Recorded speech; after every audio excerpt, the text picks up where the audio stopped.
The song per se is from my heart.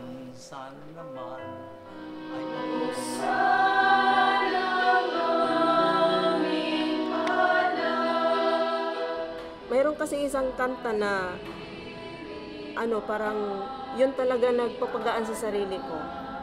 Tuwing kumakanta ako sa ganitong kanta, parang gumagaan yung sarili ko, parang naibuhos ko yung mga problema ko. Parang siya ang mapagsumbungan ng aking mga problema.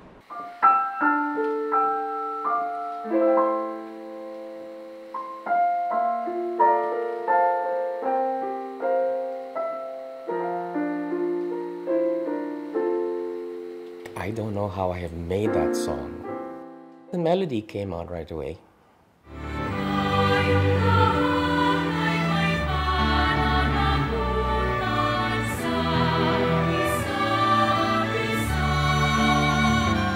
Marami sa mga inaawit natin sa misa ay sinulat ni Father Hontiveros, ama ng Filipino liturgical music.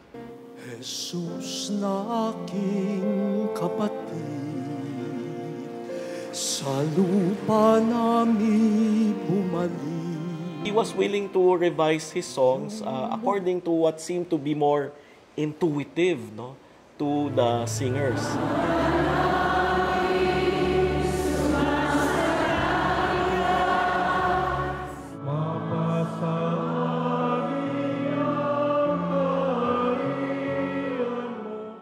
Kapag ang bayan naman ay umaawit sa tulong ng koro o sa tulong ng isang leader, nahahawa kang manalangin, hindi lamang bilang ikaw, kundi karugtong ng sambayanan.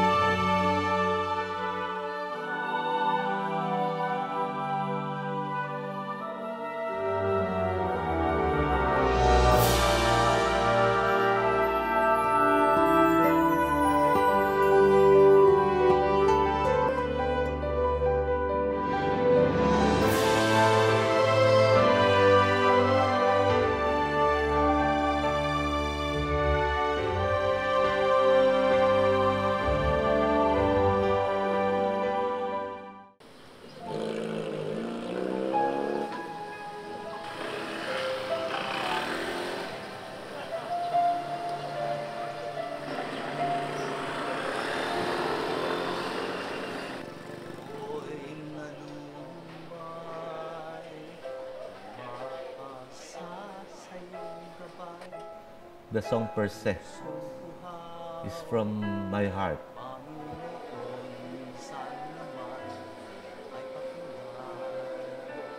For everybody to know that there's always love from the Lord and He will always listen to you. Mataas ang posisyon ni Tatay Domeng sa gobyerno noon, hanggang nasangkot siya sa isang kaso. Taong 2018, nasintensyahan siya ng 6 hanggang 10 taong pagkakakulong. Hindi ko mapatawad yung ginawa ko dahil alam kong tama ako. Hindi ko mapayapa yung sarili ko para magkaroon ako ng kapatawaran para sa kanila. Ano ba mas madali, magpatawad o humingi ng tawad?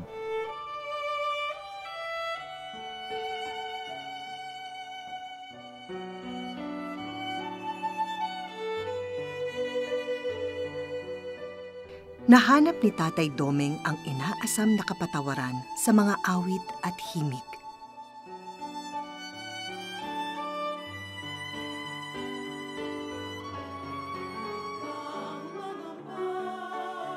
Kinakanta ka sa mass yan eh.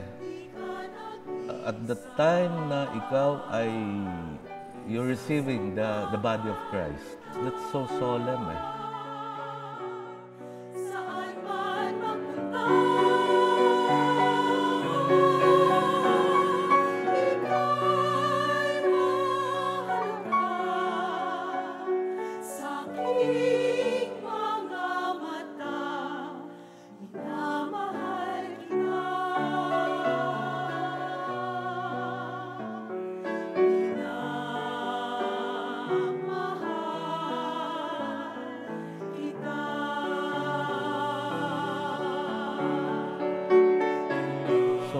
solemnity na tinatanggap mo siya na ikaw pala after a while, still within the flock. Hindi ikaw yung dating nahiwalay na isang ship, but kasama ka pa rin pala. So, they're forgiven. And I'm forgiven too.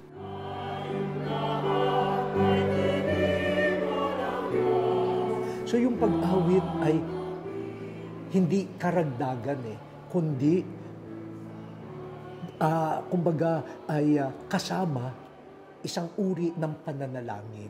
Pati nga sa tinatawag nating Lumang Tipan na Old Testament, ang pagsamba ay kalimitan may kasamang musika.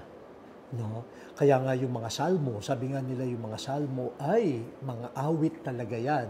No? Tapos may mga andami-daming mga bahagi ng Biblia na kung saan sinasabi nila ay awitan natin ang Panginoon ng pagpupuri.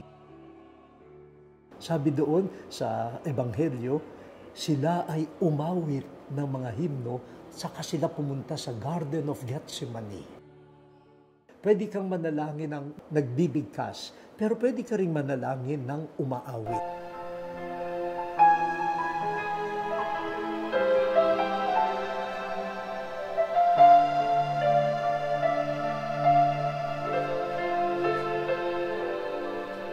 Ako'y nalumbay, umaasa sa iyong gabay. Sa tulong ng mga awiting pangsimbahan, umapaw ang pagmamahal ni Tatay Domeng sa Diyos, sa sarili at sa kanyang kapwa. Ninais din niyang ipahayag ang kanyang pananampalataya gamit ang sarili niyang salita. Ako'y naghanap ng banal na paglingap. Mga 2021. Pag dumadaan ako sa chapel, madaming nagkakantahan lagi doon mga praise song. So sabi ko, ano kaya, sana makasulat naman ako ng kasing galing ng mga to. I'm so happy kasi bakit sila nakakagawa ng kasimple-simple, ang kaganda-ganda ng music, tapos yung message, sabi ko, kaya natin gawin yan. Nung 2021, mga 2 years na yon, after I was incarcerated, I was doing some works for the education kasi I was a teacher. And then I stopped. Para bang I was a little bit not myself. Hindi ako yung the regular. Yung pagtulo ng luha ko nun, hindi ko napapansin pero tumutulo na Kaya napatingin lang ako sa taas Sabi ko, Lord, mahal mo pa ba ako? Tapos, mulat ako. Sabi ko, nalulungkot ako. My heart is aching for you. Pwede bang magsanong sa'yo kung mahal mo pa ako? Dito pa naman ako, Lord Lagi nga kitang hinihintay Pwede mo naman ako sinasagot. Kaya tanong ako ng tanong. And then, became from a single verse, karon dalawang verse, then karon ka ng konting tono na ayaw mo mawala-wala kasi pag nawala yung tono, as I've told you, hindi ko na mabubuo kasi wala akong instrumento Ako'y nalulumbay, umaasa sa iyong gabay. Naghahanap ng banal na paglihap, nangangarap ang noon. Sana naman ay pakinggan. Tatanong na matanggap pagmamahal, ikaw lamang Panginoon, naghihintay, Nagtatanong ng iyong anak, nagmamahal, nagmamahal, Panginoon. Ito ako nagdarasal, nagmamahal sa'yo, O Diyos Ama, aking buhay. Ang iyong anak naghihintay. Tapos yung refrain came out naturally, saying, "Nasaan ka?" Sabi ko, "Lord, nasaan ka? Nandito pa naman ako eh. Ba't ikaw ang nawawala?" Ako, I never wavered. No, walang pagmamaliw. Pero nasaan ka? Pero ganun pa man, hintay ako. Yun pala ang sagot eh, nandito lang oh.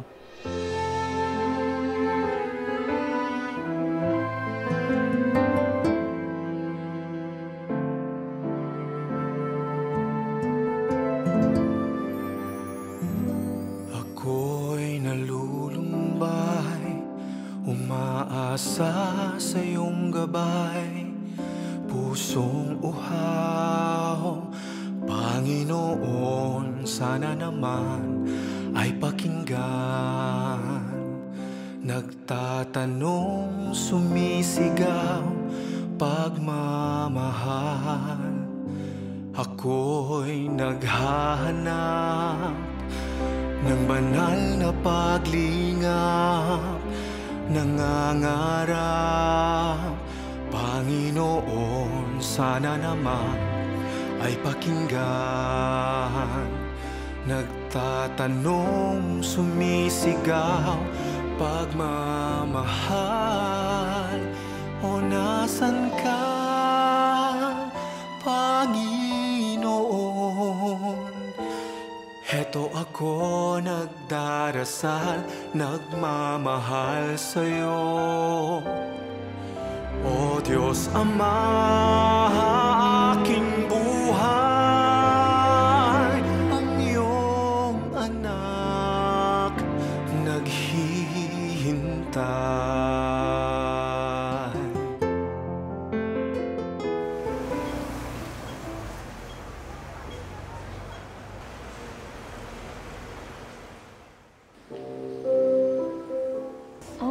When I heard the songs, I feel very beautiful. Yeah, the rhythm and the melody is very good, and I feel so peaceful and calm. Maybe I attract by her voice.